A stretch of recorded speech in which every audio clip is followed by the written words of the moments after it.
You could say there are 4 basic phases of buying a home: finding the right house, getting financing in order, negotiating a deal to get a ratified contract, and then going through the escrow process to close the transaction. I discuss each of these subjects in more detail in other videos, so right now let's talk about something that happens to a lot of buyers during that first phase. You know, the one where you're trying to find the right house. Hi, my name is Jason Allen-Rouman, and I'm a real estate agent in Palm Springs, California.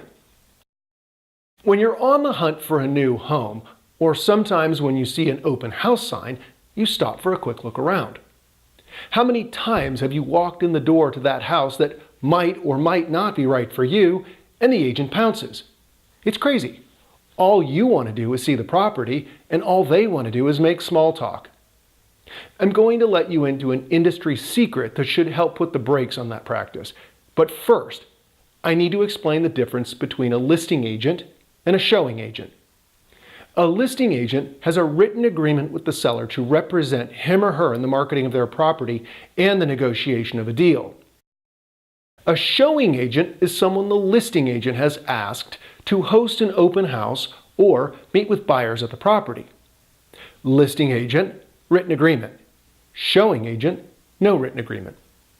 The second thing you need to understand is that the vast majority of agents get paid once they've performed their duties for a client and the transaction closes. Deal closed, agents get paid. The listing agent and anyone directly on the listing agent's team have an obvious reason for being at an open house. They want the house to sell, so they get paid.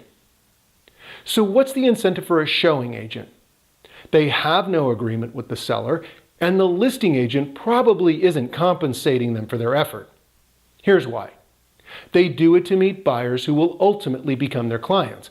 I know that seems obvious, but it quickly explains why some agents are so aggressive towards anyone who walks in the door of an open house. Showing agents want to make their valuable time worthwhile. Now, here's why saying, "we're just looking," doesn't work. It starts a sales dialogue. And what the salesperson in me hears when you say that is, "I might buy this, so keep talking." Instead, you need to interrupt the sales process before it gets going, and a great way to do that is to let them know who your agent is. In other words, when they say, "Do you want a property statement?" let them know you're already working with another real estate professional by saying something like, "So-and-so is our agent, I'll get a flyer from her." Or, if you really want the property statement, take it and say something like, "Thanks, so-and-so isn't with us today, but we saw your sign and thought we'd stop by." So why does that flip the script? Because the National Association of Realtors, the professional organization 99.9% of agents belong to in the US, has a code of ethics that prevents us from soliciting another realtor's clients. It's why mailings to your home include a phrase like, "If you're working with another brokerage, then this isn't intended to be a solicitation of your business." Check for it the next time you get one of those postcards, and you'll see what I'm talking about.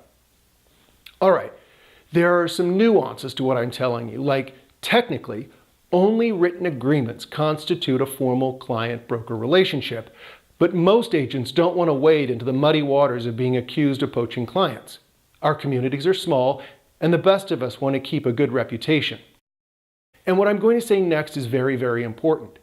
If you don't have an agent, get one, because you don't want to start fibbing your way around town. It's just not cool, and it can come to bite you later on. Now, if you're looking for homes in the Palm Springs area or anywhere in the Coachella Valley, feel free to use my name. Just shoot me a message to let me know. And don't worry, an email or text won't constitute a formal agreement.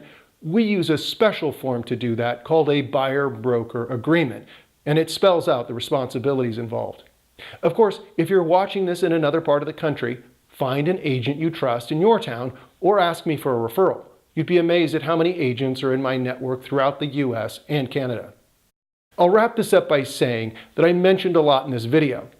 If anything I ever say in a video is unclear, please let me know in the YouTube's comment section below, and I'll do my best to address it. I truly hope this helps you avoid feeling pressured the next time you go into an open house. And if you're looking somewhere in the Coachella Valley and you walk in to see me, please be sure to say hello. Until then, thanks for watching.